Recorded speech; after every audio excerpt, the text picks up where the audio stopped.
All right, thank you all for inviting me to speak as part of your college boot camp today. My name is Bailey Jacqueline. I'm a Senior Assistant Director at Johns Hopkins University and your point of contact as students who attend high school in that Eastern Shore area. I'm really looking forward to connecting with you all today before we head into the next portion of our presentation. And we will be talking about the personal statement or the college essay throughout the next 50 some minutes.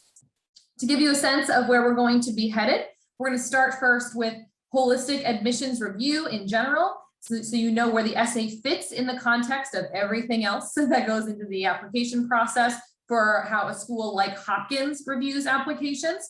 We're then going to drill down specifically to the essays. We will give the distinction between the personal statement or the personal essay versus supplemental essays. Then we're going to focus in on specifically the personal statement by looking at hopefully 2 excerpts of personal essays if we are good on time. And then we'll wrap up with identifying the qualities of an effective admissions essay, share some tips for getting started, and hopefully reserve some time for questions, which I hope you have regarding the content of the presentation. You're welcome to submit those in the chat. If they connect with what I'm talking about in the moment, I might address them as we go on, but for the most part, I will be looking at the questions at the end. So to give you a sense of how this all works together, we practice holistic admissions review, and many other colleges do as well. This means that applicants are considered individuals with their own unique context, and we are looking at the entire application in order to make our admissions decisions. What you see on your screen right now is just a sampling of some of the most common documents that you might see from a college or university. I know Salisbury listed out a few of these a moment ago as JJ was talking about what their process looks like. So I'm going to talk about talk a bit about each one of them, but then I'll reserve most time to talk about that personal statement. And so when we are looking at applicants, we want to see who you are within and beyond the classroom in your current environment and begin to project who might you be on our individual campuses. We're going to look at the application form. For us, that's the common or the coalition application. We don't have a preference, but other schools might use their own platforms. This is where we're going to get your basic academic and demographic information. It's also where we're going to see further down on the list here, your activities list, that space where you can list up to 10 different things you do outside the classroom so that we can get a sense of how you engage beyond your academic school day, so we can see the type of community member you are. There's no magic formula to what students do outside the classroom. You should be engaging in experiences that are interesting and meaningful to you, and that's what's going to be meaningful and interesting to the college.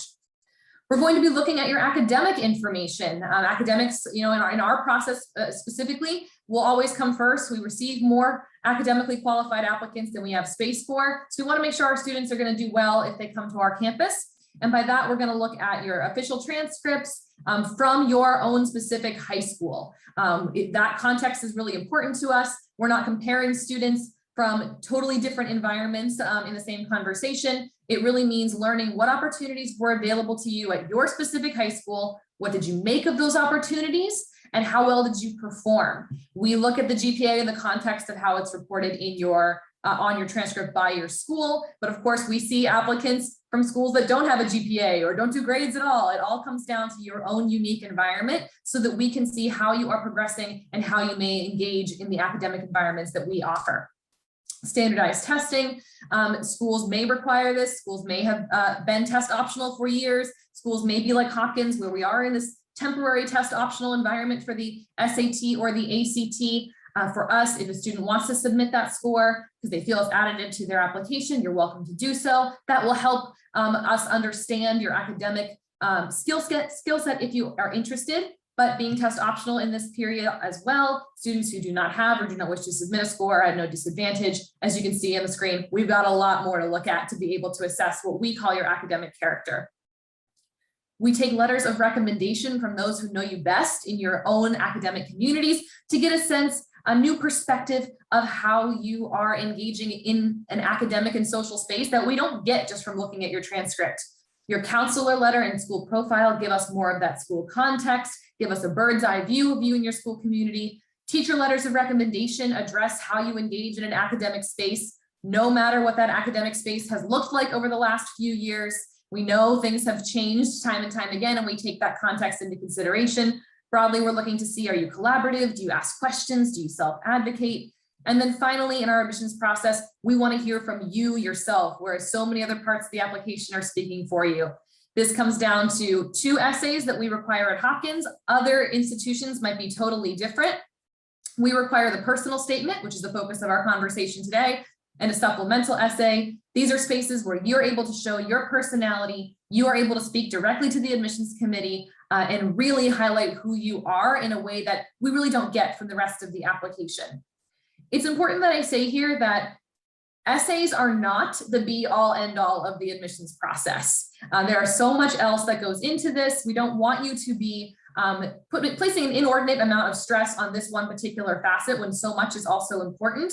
But it is a space where you as the applicant have the most control up until the point you hit submit. And again, it's one of the few places that we actually get to hear from you directly. So they are important, and that's why we're going to be focusing on them this evening. We wanted to make sure that we give you a sense of where you even find this information. We, of course, are on, again, the Common and Coalition applications. So we put some screenshots on here to help you out. This is where you will find the personal statement throughout the application process. And that's the language that we're going to be using today is personal statement, but you might call it the college essay or personal essay. On the Common application, it is found under the writing section. On the Coalition application, it is found under the profile, but the prompts will be reflective of the individual application platforms, and the goal of the essay is the same no matter which application platform you are applying through. It's helping us find out who you are as a person and learning more about you as an individual. How do these essays do that? How do they function in the context of a full holistic admissions review? And so we are going to be focusing on the personal statement today. We do want to share some information about supplemental essays because you might be looking at those too with the schools that you are going to be applying to. These essays do share some characteristics, but there are some key differences. Personal statements need to be general enough to apply to multiple schools. The prompts will come from, if you're using those big consortium-based application platforms like the Common and Coalition apps, the prompts will go there. Whatever essay you are submitting through those application platforms will be sent to all the schools that you are applying to through those application platforms. So they need to be able to be general enough to apply to different schools that have different communities and that'll resonate well with them. Supplemental essays are specific to an individual school and will only go to that school. So for our supplemental essay prompt, where we ask for students to share something more about themselves, that only goes to us. And so that is where you're going to be leaning into the unique institutional identity of that school. Even with these differences, they do actually focus in on some key areas that are the same. Both of these essays should complement but not repeat other application components. What we mean by that, if you recall that list I shared a little bit earlier, we're getting a lot of information about you from many different sources, and we are synthesizing that information. You want your essays to be additive, to go into more depth than what can be shown, for example, in an activities list, can give the unique personal perspective that you can offer that your recommender can't because they're not you. These are how you are able to complement those experiences versus repeating, listing off information that's already available. If you do that, if you are repeating information, that's real estate wasted in what is ultimately a limited information process.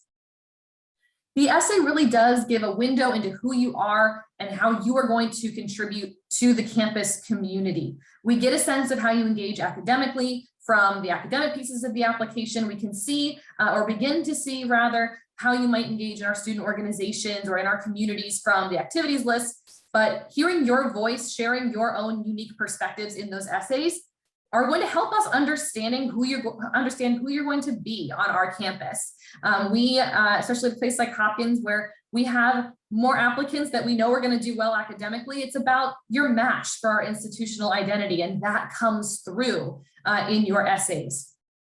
The next bullet point, I think, is my favorite on this whole slide, if not the entire workshop that we're going to do tonight. Authenticity is crucial. Do not try to manufacture the correct answer. There is no correct answer in this process. There's no formula to holistic review. There's no formula to selective admissions. the best thing that you can do for yourself is represent yourself, your personality, your interests on that digital page. The more you try to mold and bend to what you think a college is looking for, the more you're going to stray from who you are. And that's not going to be helpful for us, because we want to know, we are looking for who you are. And so as you are thinking about your essays, personal statement, the focus of this session, but also supplemental, make sure you are the star of your essay. You are that focus, and it will help us better understand who you might be in our community. We are not looking for any one singular type of student. We are looking to build an entire learning community of different perspectives and personalities. So again, the best that you can do is represent yourself in these processes. And of course, the more logistical piece here, be sure to answer the prompts directly and honor word limits. It seems like a simple thing, but knowing that you likely have a lot of essays to write, we've got a lot of essays to read. You want to make sure you're managing your time and being respectful of those word limits, and answering the prompt directly is always good to ensure that you really are bringing out the best of what you are looking for in that prompt. Now that we know how they're functioning, how do we actually put this into practice? Here are some tips that we are happy to share that you can use for the essays that you will write in the college admissions process. I hinted at this in the slide before, but the focus should be on you. I know this sometimes sounds crazy. It's okay to write in the first person. I know we don't do a ton of that, especially where you all are in your high school experiences now. Oftentimes it's third person, academic writing, 5-paragraph essays. That does not necessarily have to apply when it comes to the personal statement or college admissions essays. It is 100% okay to write in the first person. We are asking you a question. You as yourself should be responding. You don't have to feel constrained to the 5-paragraph essay format if that doesn't feel natural to you. If you like to write that way and it helps you convey your ideas, you are absolutely welcome to do that. This is all about what feels authentic. How can you convey who you are on the page? This, again, remember, is your chance to have a conversation with us as yourself. And in order for us to find out more about you, your essay should have a balance of plot and personality. What does that mean? It means that in our pursuit to find out who you are, we need to learn the person within the personal statement. An essay that swings too far in terms of action, let's say you're writing about a soccer match that you have, and the essay is just blow by blow of action of the scene. It might be very exciting. It might be interesting to read, but I have no idea who wrote it. I have no sense of the person. I have none of your reflections, none of your interests, none of your own thoughts. It's not a helpful admissions essay. It might be a cool story, but it's not going to be working for you in the admissions process. Conversely, your essay should not be just a manifesto of your interests or of your personal belief in your values. It needs to be enhanced by some sort of narrative experience. That's what we mean by plot and personality. There's no perfect formula for doing this either. What we encourage you to do is be able to ask yourself this question: what do I want the admissions committee to know about me? Okay, once you have that answer, what story can I share that highlights what I want them to know about me? This allows you to really bring those attributes, that experience, to the forefront. We encourage you to proofread and allow time for multiple drafts. That means not doing this the day before the deadline. And we encourage you to have other individuals looking at your essay as well. We are very intentional here when we say, get some help to make sure that you're proofreading, your ideas are coming off the page, but don't let too many people try to shape your writing. We want to maintain your voice, your perspective. It shouldn't sound like your teacher wrote it. It shouldn't sound like one of your parents or an adult that you know wrote it. It should sound like you, how you write.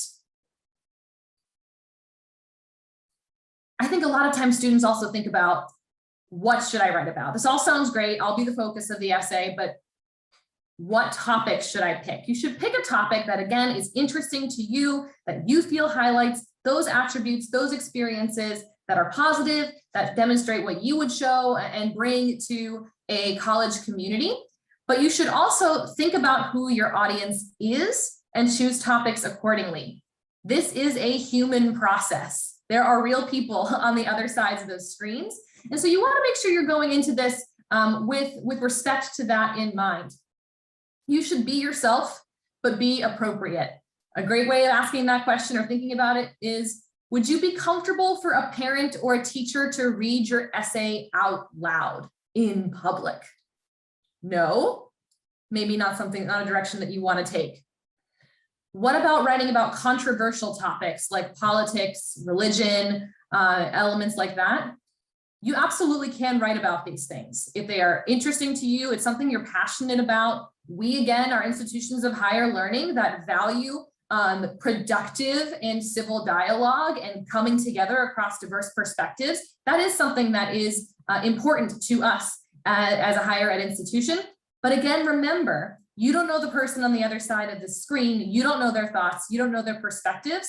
So you want to make sure that when you're sharing your perspective, like on something very controversial, potentially like politics or religion, you are doing so in a way that uplifts your side without being denigrating against any other opposing views. If you're able to manage that, you know that you're heading about it in the right direction. Sometimes we hear things like, I was told you can't write about sports. You absolutely can. You can write about elements or experiences that other people have engaged with. We know that as high school students, there's generally a limited range of life experiences between the ages of 16 and 19. It is 100% okay to write about a topic that has been written about in the college admissions process. Never sacrifice authenticity for uniqueness. Remember what we talked about earlier when it comes to being authentic to yourself. If you are so focused on picking something that is going to be so out of the box, the admissions officer is definitely going to remember this because of what I chose to write about, but I have no sense of who you are as a person. I wouldn't be able to answer the question about what you would contribute to the campus community. It's not going to be an effective admissions essay. You'd be much better served writing about something that you know, because even if it is something that other people have written about, yes, like athletics, you will only be able to write about it in a way that's unique to you as an individual. No one else will be able to provide that perspective. So you can feel empowered to choose topics like that. Similarly, we do hear sometimes that, okay, if I can write things that other people have written about, what if nothing dramatic has ever happened in my life? I heard that in the college essay process, I have to pick a topic that, you know, is really heavy in terms of its tone.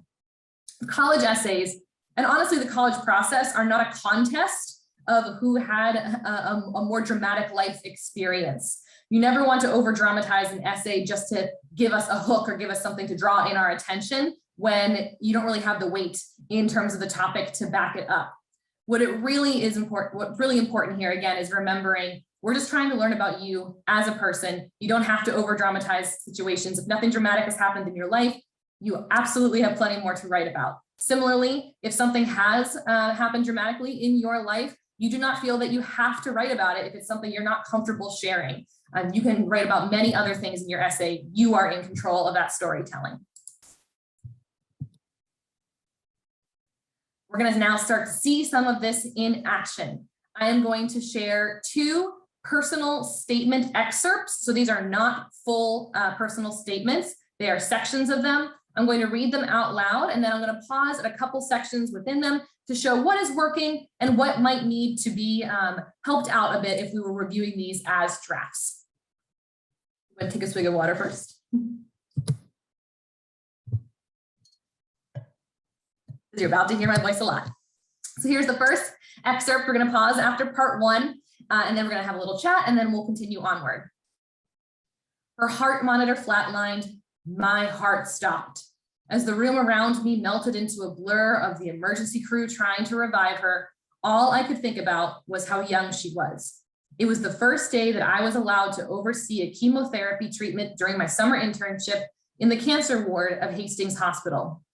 The patient had a type of kidney cancer known as renal cell carcinoma, or RCC. I didn't know it at the time, but she had a case of metastatic RCC where the cancerous cells travel to other organs. She passed away due to intracranial hemorrhaging. Amidst the apparent chaos in the room, I carefully observed Dr. Hennigan, the primary investigator conducting the research I was involved with. Watching him work with such quick dexterity with every patient he had over the summer had more than convinced me that Dr. Hennigan was a phenomenal doctor. However, this was not always enough. So what we're seeing so far, what are we learning about the student? In terms of the action of the sequence, we get a sense that the student is involved with a summer internship. They are shadowing a doctor. Maybe we're able to see some of their interests in the academic areas that they want to pursue. They haven't come out and said it yet, but maybe we can infer that maybe they're thinking about becoming a doctor themselves. But we don't actually have a lot of sense of the individual student's personality. We're getting a lot of the action. Successful essays have a mixture of showing and telling. As a reader, we're actually having to make a lot of inferences about who the student is, depending upon or going through what they are sharing so far. Note the beginning of the essay has a hook. Her heart monitor flatlined. My heart stopped. You are welcome to use a hook in this process, but it's not required. Again, admissions officers are going to read your essays whether or not they have a hook. If it doesn't feel natural for you to be able to include that information, don't, again, over dramatize to be able to have us continue on with the essay. We're going to do that no matter what. Here's the second half of the essay, or second half of the excerpt, rather. That moment not only solidified my desire to become a doctor, but it also made me realize that I must strive to obtain the best education that is available to me in order to save the lives of my patients. To do so, I would like to continue to explore the research world to broaden the already vast knowledge that exists in the medical field. I want to have the opportunity to be involved in cutting-edge research at a prestigious institution. Attending a prestigious undergraduate institution will also heighten my chances of being accepted into a world-renowned medical school that will provide me with all the necessary skills to become a life-saving physician. As a medical student, I would apply my critical thinking abilities, as well as other crucial talents obtained from my education, to real-life patients in order to provide phenomenal care. My aptitude for learning quickly will prove to be an asset in the fast-paced curriculum of medical schools. In order to obtain my lifelong career goal of becoming a doctor, I must first learn all the basics as a biology major and become a well-rounded individual to mold myself into an outstanding healthcare provider. As a doctor, the next time I am in a situation where a patient flatlines, I will not stand idly by. I will be able to actively save her life. All right, so we saw the second half of this excerpt. We're starting to make some inferences in that first half. So what are we able to learn now? We're going to ask ourselves a couple questions. First, what did we learn about the applicant's personal qualities? In all honesty, not that much. We have a very clear idea of their career aspirations. We have an idea of what they want to study in college, though that's not a required thing to put in this essay. We do have a sense that they have a passion for the medical field, but we really have no idea of who they are right now. The student is sharing with us that they want to attend a prestigious medical school, but that's many years down the road. That's not paying enough attention to what they would be doing for those first 4 years. If anything, they're kind of treating the undergraduate experience like a stepping stone to their later goals. Again, it's fantastic to have those career aspirations, but for the purposes of a college admissions essay, this is less helpful because we don't really get a sense of who they are as a person. Did the essay have a balance of showing and telling in their personal qualities? We get a lot of telling in terms of the experience that they have, observing the medical professional, hearing in terms of telling about their interests. But again, we don't get enough to highlight this individual student's impact and who they are as a person. What do we think that the student would be able to contribute to, using us as an example, the Hopkins community?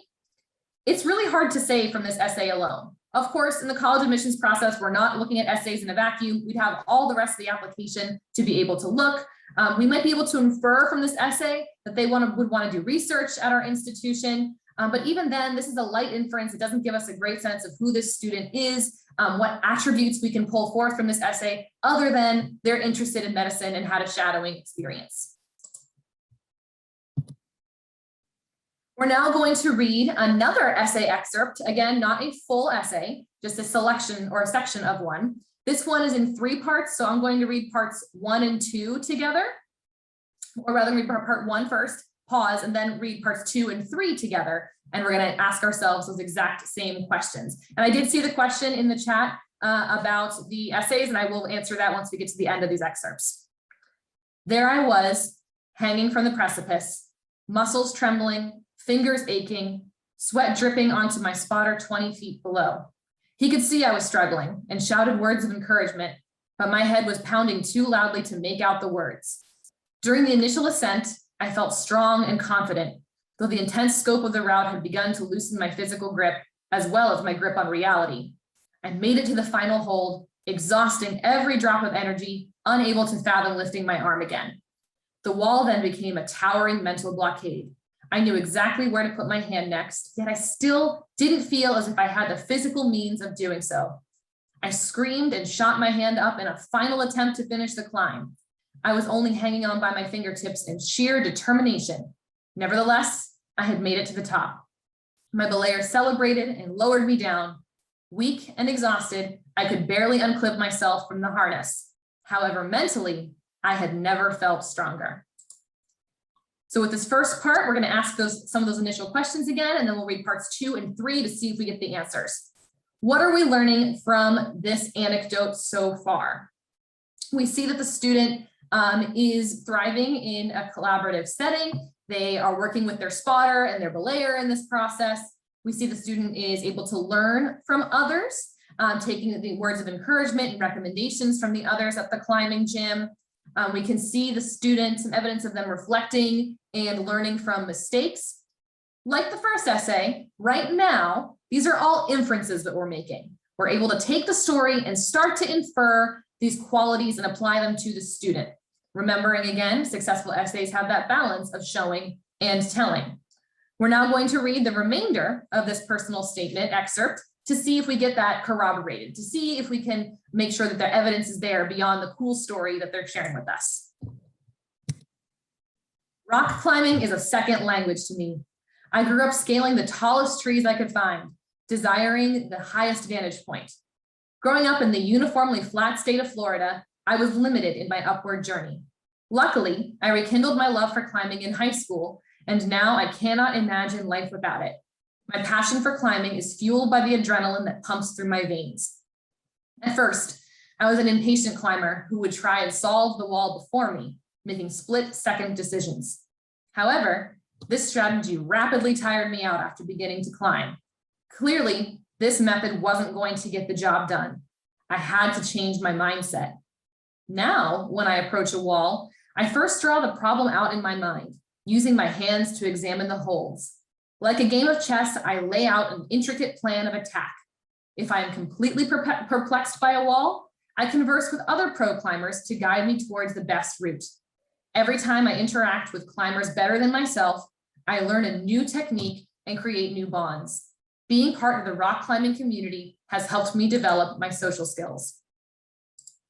The best things about climbing is that there is no clear-cut way to climb a wall and that there is always a new challenge.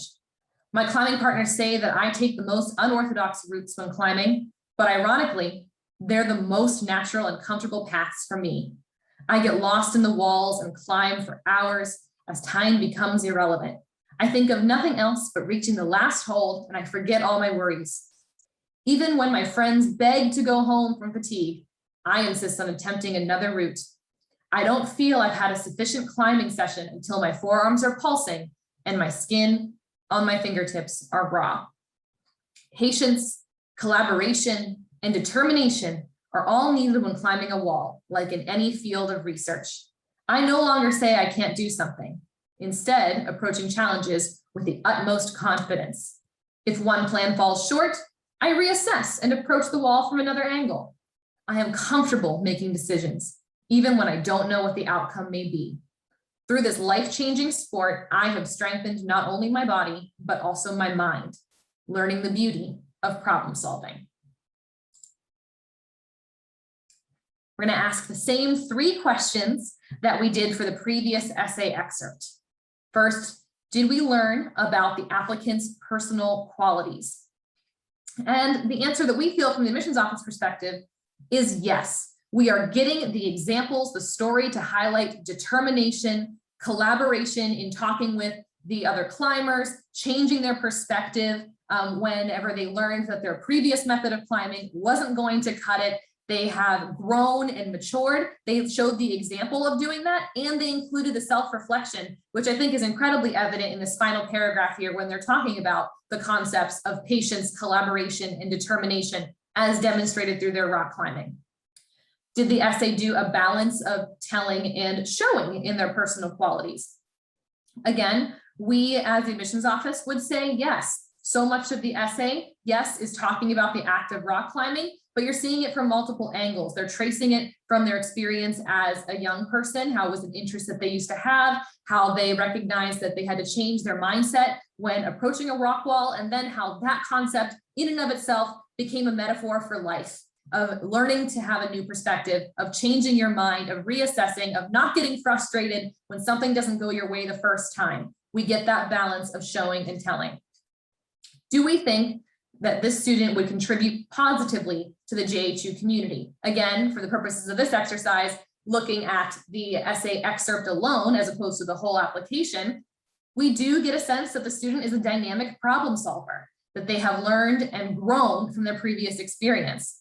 We hear that they will be collaborative. They're talking to their belayer. They're learning from, in their own words, other pro climbers who are more experienced, who have more skills than they are, and they're excited by that and learn from that type of collaboration.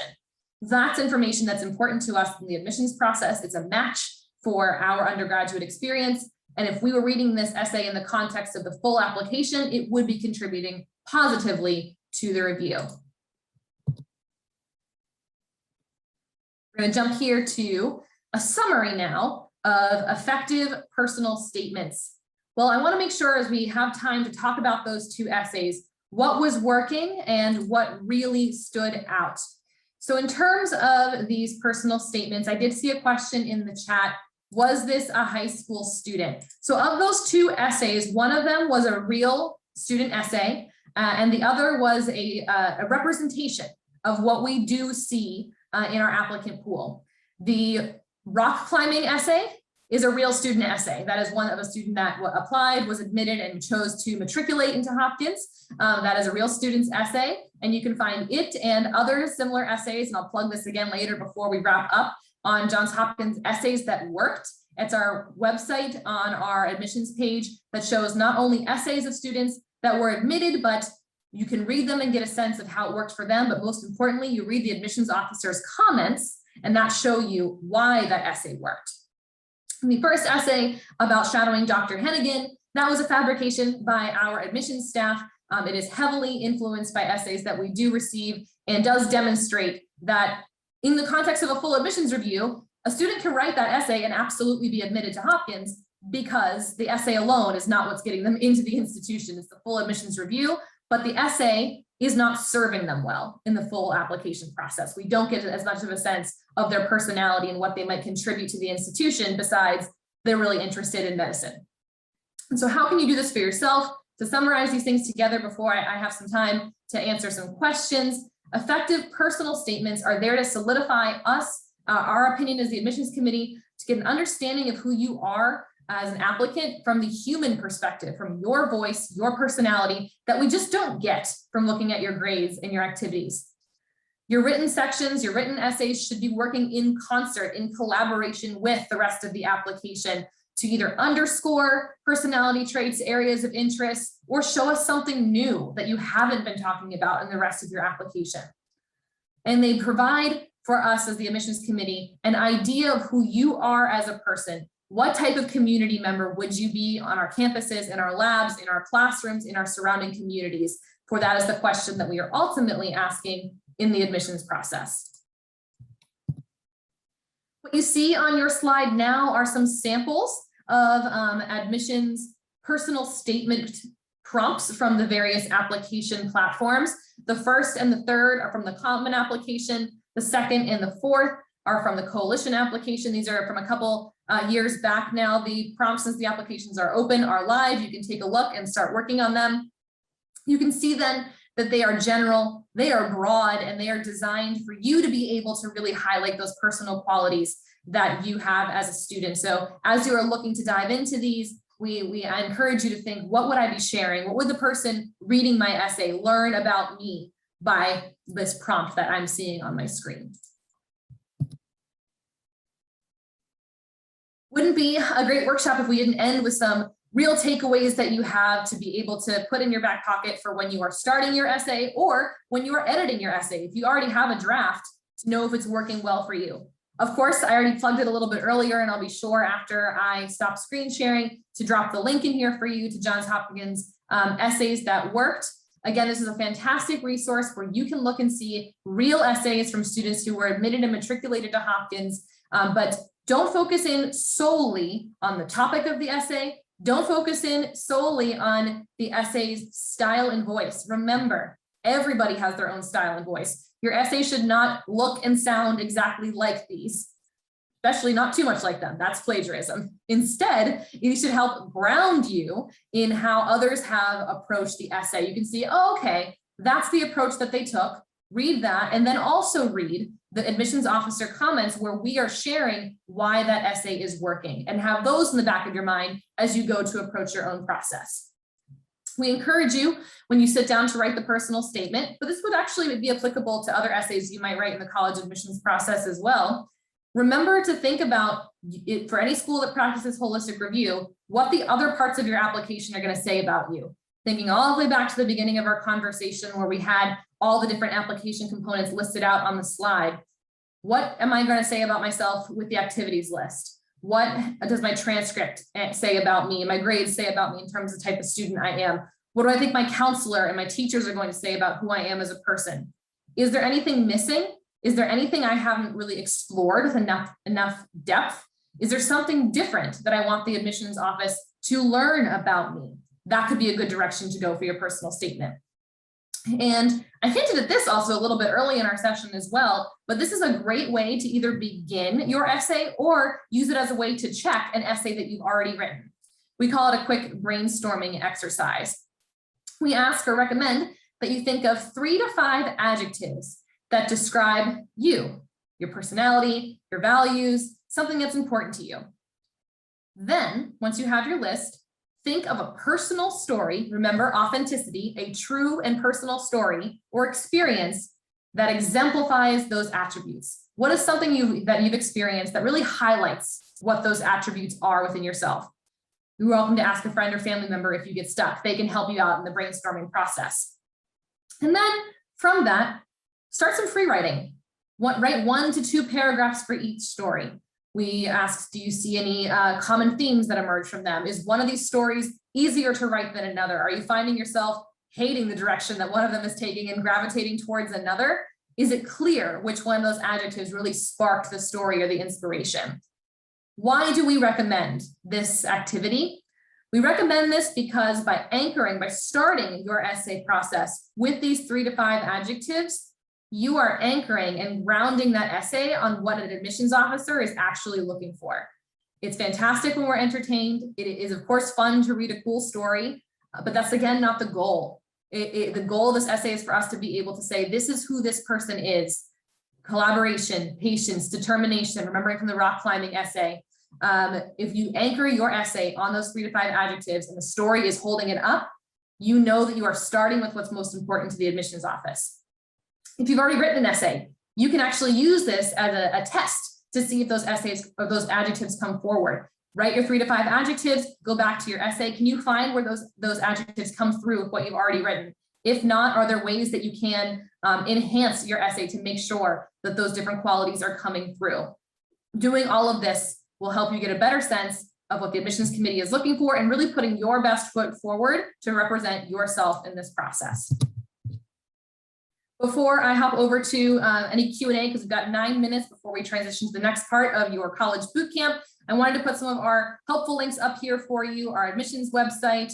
We are open for limited in-person visits as well as tons in the virtual space. I'll link that out as well. Lots for you to explore in terms of more workshops like this, guided virtual tours, guest lectures, get a sample of our academic experience, the opportunities to connect directly with a current student through Blue Jay Connection. You can email them directly. I'll have that link in there as well. Admissions office is just one resource for you as you're going through this process, and we hope that you'll come back and connect with us further.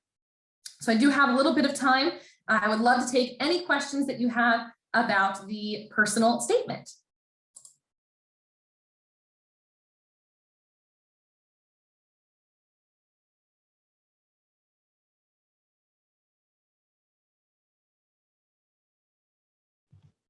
I have a question. So can it be, you're talking about an experience, but can it be like a combination of experiences throughout, your childhood that kind of got you to this one point? Yeah, you can absolutely talk about a couple different experiences. What we caution you is that if it starts to look like a list, it starts to look like your activities list. If there's more experiences than there are actual reflection, you're doing yourself a disservice. But yes, you absolutely can talk about a couple experiences if they do tie into an overall theme. Okay, thanks. What is your perspective on the additional COVID question? Yes, community disruption. So this is a question that both the Common Application and the Coalition for College Applications included last year and have included this year as a space for students to include context, however big, however small, about how the COVID-19 pandemic has impacted them on the individual level. The school also has their own version. We encourage students to use it if they have context to share. It is not something that we tell students to shy away from, whether this is personal family connection, if this is limitations in activities that you had planned to take a part of and weren't able to include them there, we can still take them into consideration.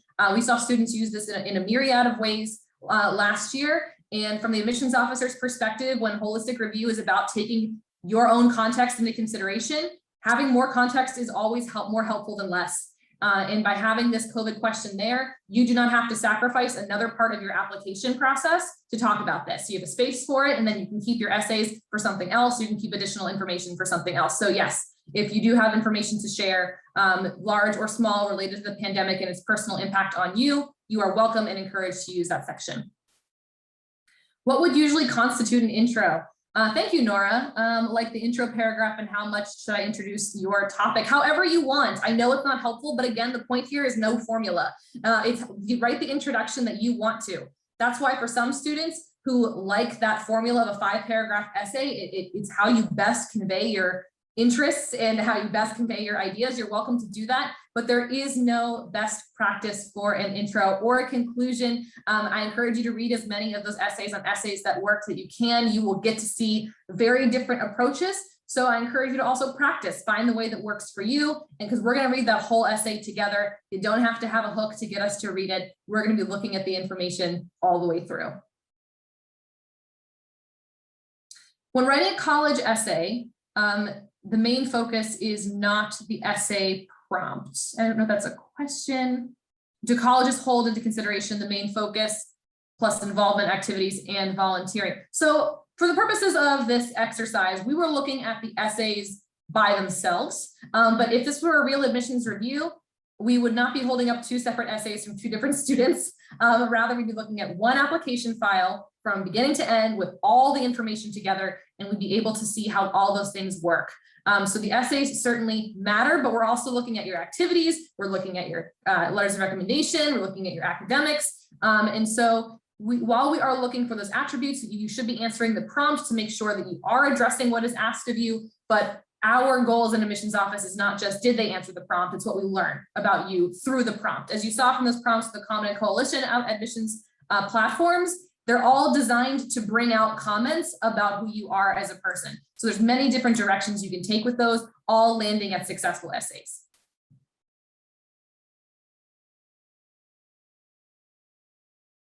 Any other questions about the personal statement?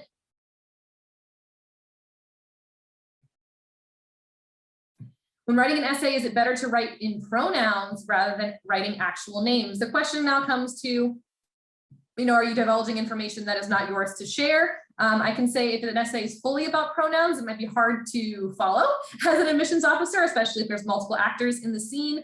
You're welcome to, as necessary, use pseudonyms. Some students do that, just make up a name for somebody if they don't want to share that individual name. It's ultimately up to you and how you do it. The best way to think about it is, does it make sense? If I only use pronouns, does my story make sense? And that's where having another set of eyes on that to help you out would be extremely helpful. Couple more questions before we transition over. Would you say that approach generally applies to most colleges, the holistic? I work for Johns Hopkins University, and while many colleges use a holistic admissions review approach, it might not be all of us, so I certainly cannot speak to most colleges. We frame our workshops in the context of holistic review and also selective admissions. You know, there are some schools where you know, your GPA alone can kind of drive a lot of this process, but for us, we receive so many applicants and we just can't go by your GPA alone. We have to look at all the different information together. And so that is one of the reasons why we practice holistic admissions review. Best way to find out, ask every school that you are interested in. We are so lucky in this country alone to have over 3,000 colleges and universities that all take our own unique approach to this because we all have unique communities. So ask every college that you're interested in how they make their admissions decisions, and their response is how you should tailor your experience. Can you write about something that you discuss in another part of your application if you go into more detail? Thank you, Rosie. Yes, you can. This is where thinking about complementing but not repeating comes into consideration. A great example would be one activity that you listed on your activities list. You really only get like 100 characters or something to be able to talk about what that is on your activities list. You can use an essay to expand upon that further. If you find, actually on my activities list, I did a pretty good job summing up what I do with that activity, I want to use my essay for something else, you are welcome to do that.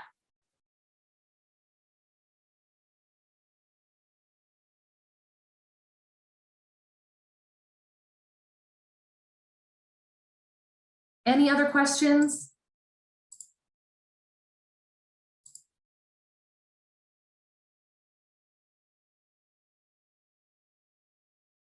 All right, I'm going to stop screen sharing. And I'm about to drop a bunch of links into the chat. And I think we've got the next portion of our program coming up right behind me. Thank you so much for the awesome information that you shared with our students and our parents. Take in with all of the information that we're just kind of tried, and then think about it and break it down as you're planning your applications to college. I do just want to remind you that there is a college essay support program that we have in place for our seniors, and there are staff members who are providing feedback and support to students as they are working on their college essays. And information went home in the school messenger call last night with the names of those students or the names of those teachers. And what we need is for your student to email the teacher on one of the teachers on the list for their school, and then they will receive a Google Classroom assignment where they can upload their essay, the prompt, and any questions that they might have for the teacher. Then the feedback will continue through Google Classroom. This opportunity will continue through November 23rd, the Tuesday before Thanksgiving break. So we certainly hope that your student will take advantage of that opportunity. We also have in those Google Classroom assignments some additional information, some from Johns Hopkins University, Hamilton University, and Davidson College. So you might want to check that information out as well.